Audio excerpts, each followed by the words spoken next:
This is Living Black. When footage of Aboriginal man Kevin Spratt being tasered repeatedly by Western Australian police was made public, it sparked an investigation into the conduct of those involved.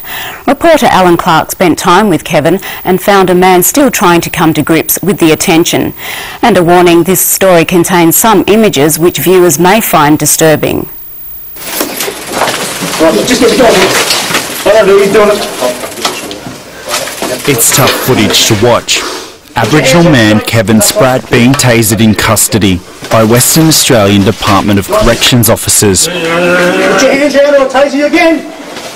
Can you release that arm and can you have another look? The day after, and a naked, screaming Kevin is quite clearly in pain.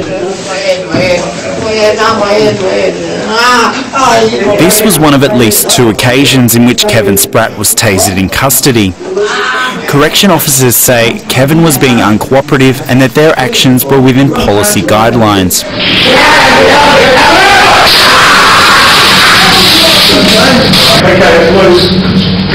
But it was this vision of the first tasering incident by WA Police in August 2008 which sparked an inquiry by the CCC, or Corruption and Crime Commission. I can remember walking through into the lockup bit from the police van and then refusing the strip search, and that's all I can remember from then.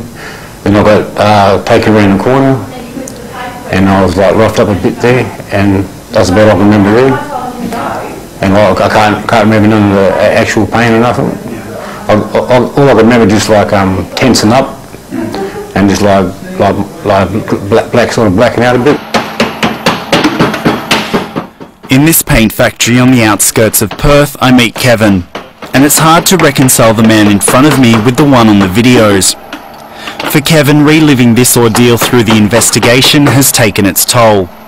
Every time I came on, my body just like shook, like uncontrollably. Like when I first couple of days, it was all right, but after the second day, that's when I think it was starting to get to me, and I was like, my body was shaking and all that. Prior to the first tasering, Kevin concedes he was intoxicated when questioned by police on the street.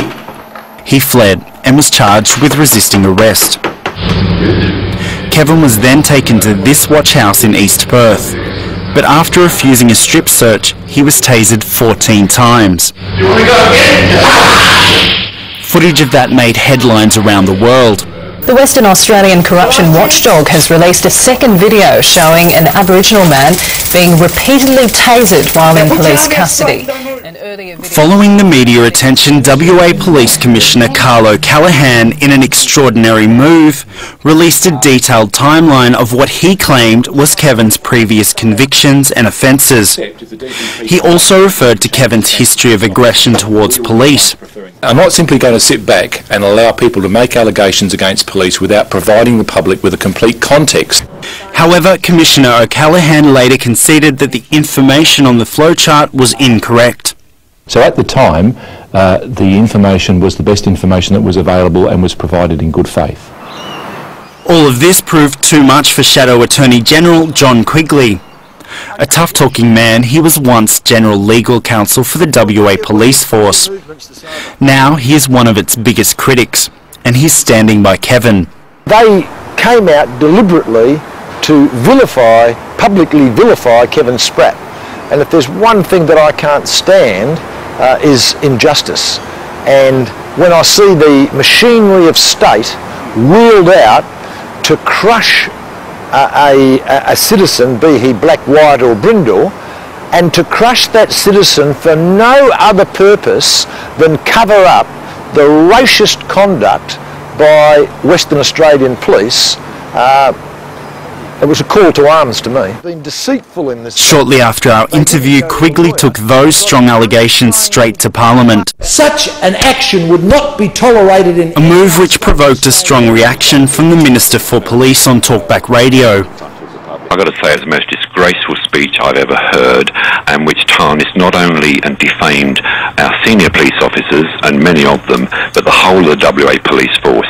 I think they will be disgusted when they get an opportunity to see the transcript of John Quigley's comments today. I haven't ever seen in 25 years a white person subjected to the torture that this Yamaji was subjected to. This proud and decent Yamaji. I hasten to add, he'd never been to jail before this, he's aged 41. But while this media storm continues to swirl around Kevin, all he wants is answers. I've forgotten like 4 of my children's birthdays, you know, and that's like real sad. Because like you don't forget those kind of things. It's got a specialty and all that. And like I've actually been like walking around town and like where I live and that, and ran into old friends, and like couldn't remember the names. Here, Kevin shows me a scar from a tube which was used to drain fluid from his lungs while still in custody. I remember like being wheeled in on a wheelchair to CCU, like crisis care unit they call it, and I was down there. And last, I remember just waking up in hospital with my leg handcuffed to the bed, and that really spun me out, because like I was like just woke up from I must have been after operation or from sleep and all that, and just seen 2 officers standing there from prison. Earlier this year, the Supreme Court quashed Kevin's conviction for obstructing police. It was that charge which WA police used as justification for using tasers in the first instance. The Supreme Court ruled that Kevin's guilty plea at the time was induced by false allegations. They're judging me on like what the police are saying about me, you know. While the CCC decides whether or not those involved in the taserings acted appropriately, Kevin anxiously awaits the findings, desperate to close this traumatic chapter in his life. Still to come on Living Black, an Indigenous soccer star turning heads in the Asian Champions League.